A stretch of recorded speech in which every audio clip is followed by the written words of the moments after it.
I know how to store timber properly, but sometimes you just run out of time and space and end up leaning it against a wall. So today I'm going to be installing some shelves to solve my timber storage problems so I don't get issues like this.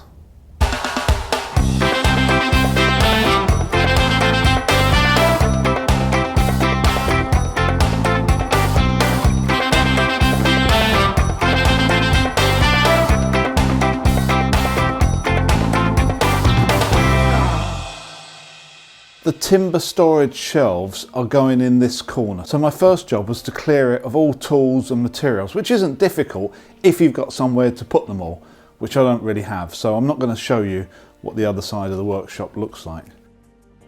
The first thing I need to do is to complete the inside of this garage door wall all the way to the end, which I didn't when I first built it. I don't know why. I think I used the last sheet of ply to make some shelves instead. So today it's time to fix some 12mm MDF just to complete this wall.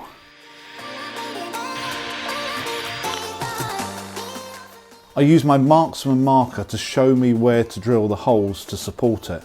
This squirts a small amount of spray paint through the holes I've already drilled onto the wall.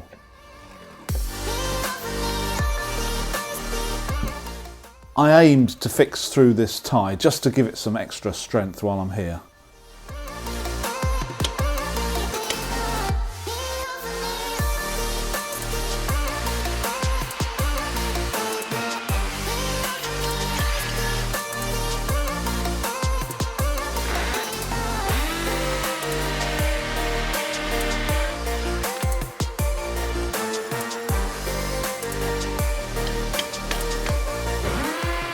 Although I have a pack of shims, I couldn't work out a way to ensure that they stayed in the right position as I pushed the MDF into place. So I used another method, which was to put another screw close to each fixing that I can adjust by screwing it in and out, so it will hold the MDF in the right place as I screw it against the wall.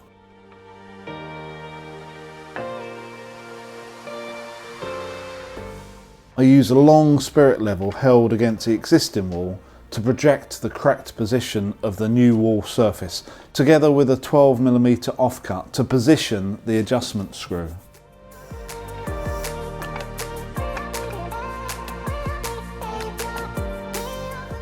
So just while I notice it, if you're doing any work in your garage and you come across a galvanised metal strip like this, don't remove it. It's there to keep your roof on in heavy wind. So most of the time it'll do absolutely nothing, but when the wind is really heavy like today, it might save your roof from blowing away. A coat of primer followed by a couple of coats of emulsion means that the new section of wall matches the original. So after many years of thinking about how I would construct a strong timber storage system and watching all the other YouTube channels and how they did it, I've concluded, would you believe, that this twin slot shelving is going to be the best for me. You see, I'm interested in three things: strength, cost and flexibility. And for me to build this out of wood at the current timber prices, I think will cost the same, if not more.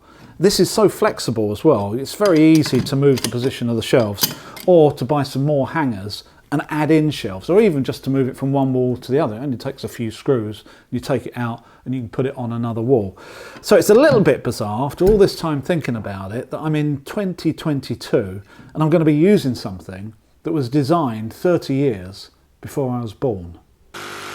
The background to the wall I'm fixing on here, if you haven't seen my other videos, is that it was originally the garage opening. It's a timber 4x2 stud wall bolted to the concrete base at the bottom and bolted with M8 bolts up to the top steel beam. So I think it's able to take quite large horizontal and vertical loads. So obviously with the shelving supports, I'm going to aim to fix straight into the 4x2 timber that I know is behind this ply. And if I can't see the joint, I'm just using magnets in the traditional way to find the screws there. I can see a joint here, so I know there is an upright here. There's a screw hole there, so let's put that one on there. I can't see a screw hole in the middle here.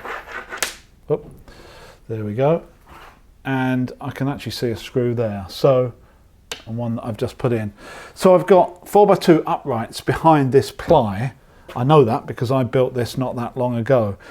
but they're not actually at 600 centres. These aren't full sheets of ply. To make them equal on this opening, I remember cutting a little bit off. So if I measure these, they come out to about 580 rather than 610. So rather than 24 inches, about 23-inch centres. So that's fair enough, that's okay. If I check with my banana-shaped piece of MDF and line it up with the wall, then it looks to be just about in the right place. So what I'm going to do is I'm going to position and fix the first shelf support, and wherever the hole is for the fixing, I then need to transfer to the other uprights in a straight line. Now I can use a spirit level for this. If once I've drilled the hole, I put a spirit level halfway through the hole, I can make sure the others are level and in a straight line. Now if it's a few millimetres out of level, I'm not too worried, but I do want it in a straight line to make sure that any timber is being supported by each shelf rather than one being maybe a few millimetres low, half an inch low, and obviously it's not going to support the timber at all. So if you've got a nice big spirit level like this, it makes the job easy. But I've also got a laser level. Now, which one do you think I'm going to use?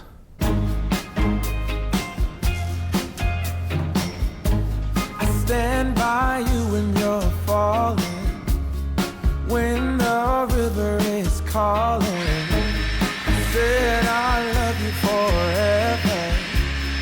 We can make it together. What goes up must come down.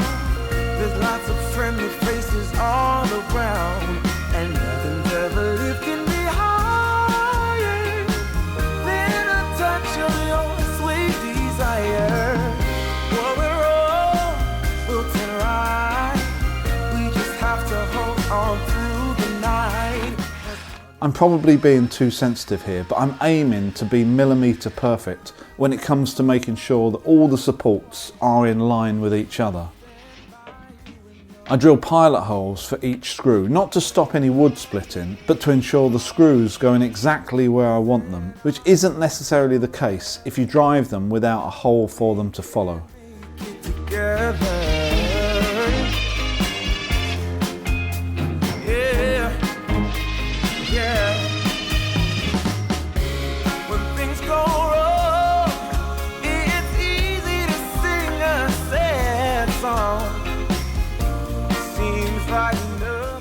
Once the position is set out and the first screw on each upright is in, then it doesn't take long to fix all 5 to the wall.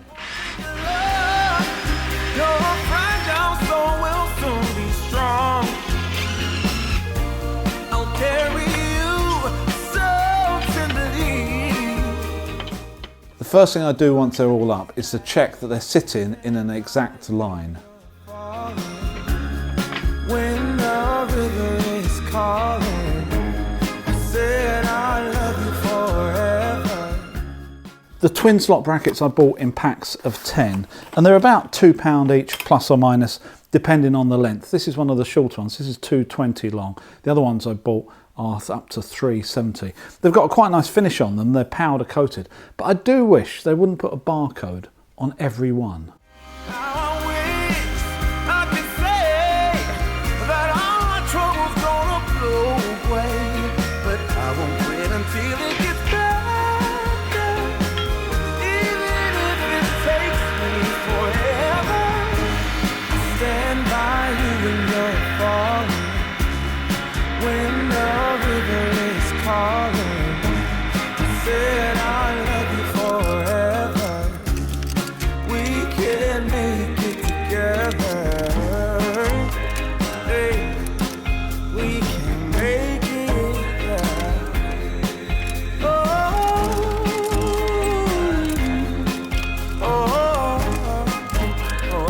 Excellent, now I've got somewhere to store my workshop lights, pusher, puller, stick thing, and just one last piece of timber to store, which I think is probably past its sell-by date, isn't it? So that one is going in the bin. So one thing that was very obvious when I started storing this timber is that in the future I have no idea what I'm going to be storing, or what depths of shelves I need, or how many shelves I need. So to have the flexibility to be able to move these shelves and adjust the spacing at a moment's notice is, I think, going to be really useful in the future. And it's not going to be long before I go and buy some more of these hangers, I don't think, because this is now just crying out to become standard traditional shelving. So much for timber storage, I've now turned into a shelving project. And I've got a nice piece of melamine that I've had for some time that if I cut down, I can maybe make another couple of shelves in there, just so I can store tools and nails and rubbish and cover the rest with the same junk as around the rest of the workshop. So that's obviously going to be my next little project, I think. So I hope you've enjoyed this video. If you have, please check out the other ones on our channel and please subscribe. And please go and have a look at our Patreon page. The membership is growing. There's extra weekly content over there. It'd be great to see you over there and to see you supporting the channel as well. So until next week, I think I've got another little bit of shelving still to complete. So I'll see you then.